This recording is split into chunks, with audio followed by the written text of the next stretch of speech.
In a world where Endless Winter, King in Black, and Future State are all coming together to form this mishigash of comic book events, only one real thing is noteworthy this winter 2020. And that is the return of Bunker, my favorite Teen Titan, introduced in the new 52. Bunker is my favorite Teen Titan. He was introduced as part of DC's new 52. He is a bit of a stereotype as he's been written, but there's just such hopefulness to the character, and I'm just super into him. But let's just before we talk about my love for Bunker and what that's ultimately representative of the entire Titans as a whole, let's just jump and give a quick rating to this comic book. Said comic book that he appears in being Dark Knight's death metal last stories of the DC universe, which is a spin-off kind of tie-in story to the death metal crossover event that's happening in DC right now, where all of the multiverse is kind of effed in the A, and everyone's got to come together once again to fight somebody. The point is, I really love Bunker, but before I get into all that, let's just go over the comic itself.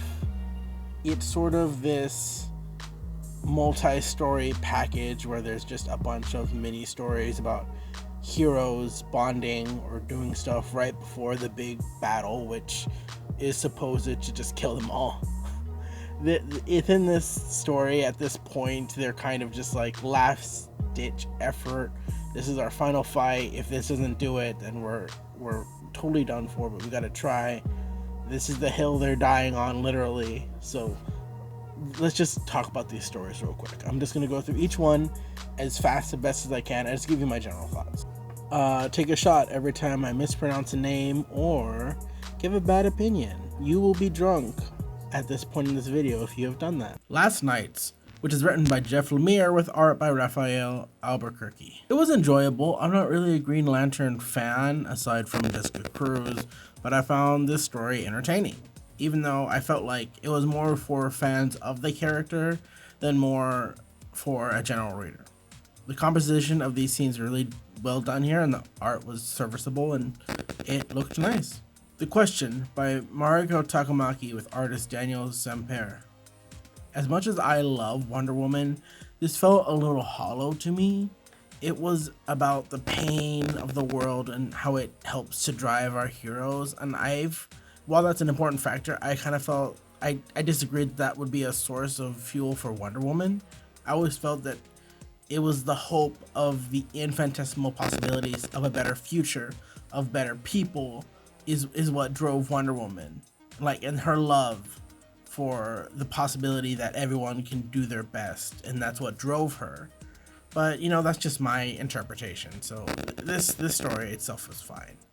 The art was well done, and it made great use of the space. Dust of a Distant Storm, written by Gail Simone with artist Megan Hetrick. This was a more light-hearted piece filled with some cheesiness that in all reminds us why these characters are fighting so hard and really what's to come.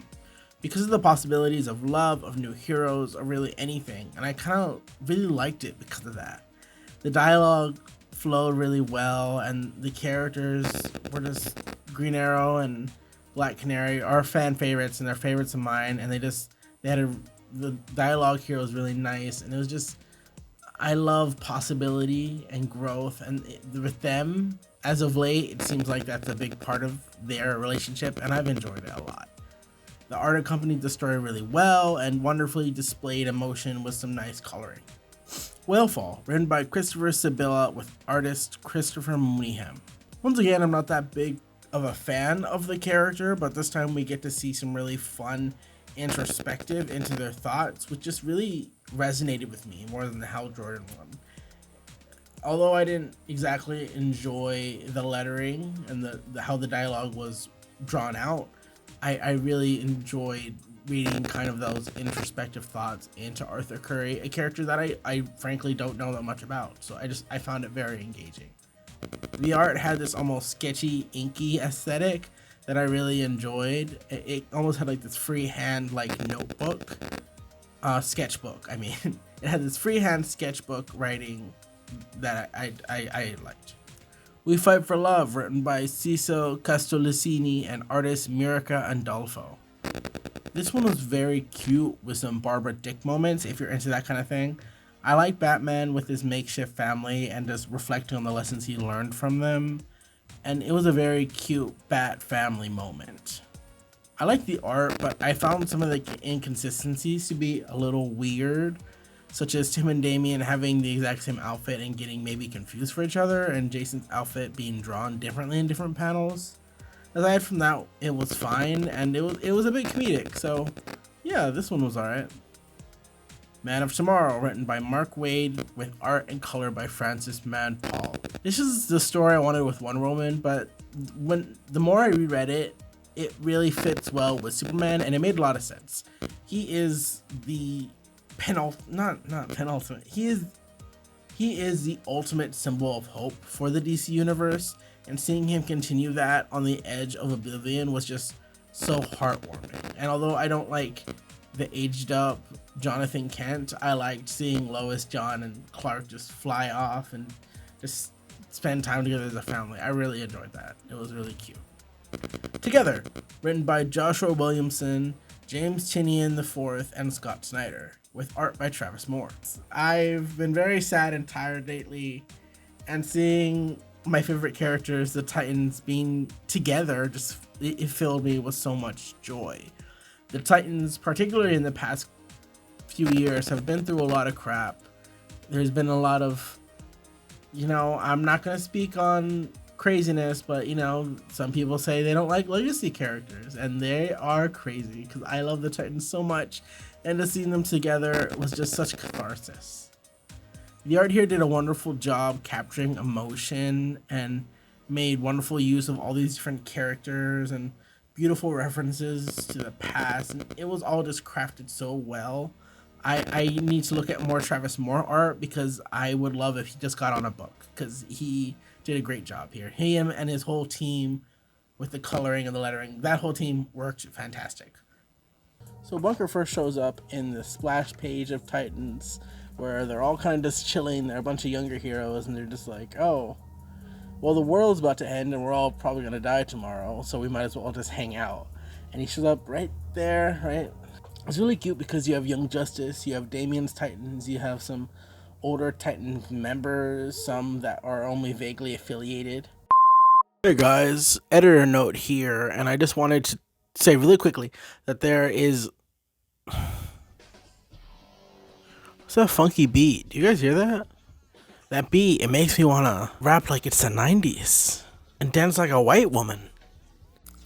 I want the Titans to live and not die for plot. No, that sounds like a lot. Don't want my kids to be shot. Donna Troy, Beast Boy, Nightwing, Cyborg, Tempest, Wally, Zombie Roy, Bumblebee, Harold, Omen, Hawkdove, Tim Drake, Wonder Girl, Connor Kent, Impulse, Calorina. Please stop killing the fucking Titans. The Titans. Love the concept of sanctuary. When I read the result, I just wanted to cry. Bunker, Aqualad, Tarot, Jericho, Spoiler, Steel, Roundhouse Crush, Red Arrow, Arrowhead, Vision, Mammoth, Gizmo, Miss Martian, Bobedo, Ravager. Please stop killing the fucking Titans. Let them be happy. The Titans. And I think in the back that's Mirage? Argent? Where have they been? Like, what's happening? Are they here? Real editor's note. I use this panel, so enjoy my rap. This is my second favorite splash page. You get to see each one of the Titans from past, future, and it's very cute. It's so cute. And I think the thing about Titans that I always love, I got it on my computer. Shout out to DC Digital, because I got it on my computer. I need to buy like a proper physical copy when I have the chance. But the Titans are my favorite team simply because they kind of represent possibility and finding your own way, because they are these sidekicks who are allowed to grow into their own people, and they are allowed to have their own relationships and connections, and really they're the only ones in DC that can grow, because you know they always make changes to heroes, but eventually they get changed back because the status quo of your most iconic heroes they're never going to truly change them. So these younger heroes, which you can, for better or for worse, give me flashbacks back to Sanctuary, but for better or for worse, you can alter them and change them and tell different stories, and they can grow. And I just love that idea. And I'm just gonna quote this quote from Donna Troy, leader of the Titans. I strongly believe she should be leader of any Titans group, but let me just quote this real quick. Ever since we were kids, we've gone up against the same challenges the Justice League did, sometimes worse. And now we're on the eve of the greatest battle of our lives, and we're doing what? Standing around feeling sorry for ourselves? Cowering in fear? Think about how much has the universe put us through. How many times has it tried to kill us, bury us? There are days where it feels like it hates us, but then the Titans came back. Every time, we're still here. And no matter what horror this war brings, no one can take that from us. Because when you fight one Titan, you fight them all. I don't know, I just thought that was really cute. Because I felt like... Because, you know, when you read these stories, you can really just project your own self upon this fictional character in order to, you know, give yourself a source of strength or inspiration. And I've always felt myself, as nerdy and geeky as that sounds, as someone who could be a Titan, someone who could grow and change and find people just like me and just bond together and be together, Titans together. And that sounds so dorky, but that really resonated with me, and I just really loved it. So thanks for watching this video. I don't know why you did. I like Bunker a lot. You want me to do a video about Bunker? Oh god, DC 52. Look at this. I have all these issues. Is it a problem? Perhaps, but I have them all. So I love Teen Titans. Favorite team. So if you like this video, tell me what you think. You really think I need to shave? You're gonna get me to that 100 so I can finally stop filming outside? Because that's the goal, people. That's the goal. So don't forget, do not like and do not subscribe, but please comment.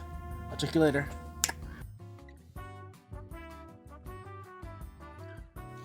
Anyways, if anything bad happens to them in DC Future State, I will cry.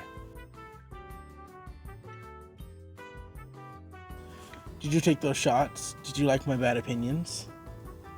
Do you think I need to shave? Are you tired of me filming by a wall? You want to see my dog? Here we go. Rah.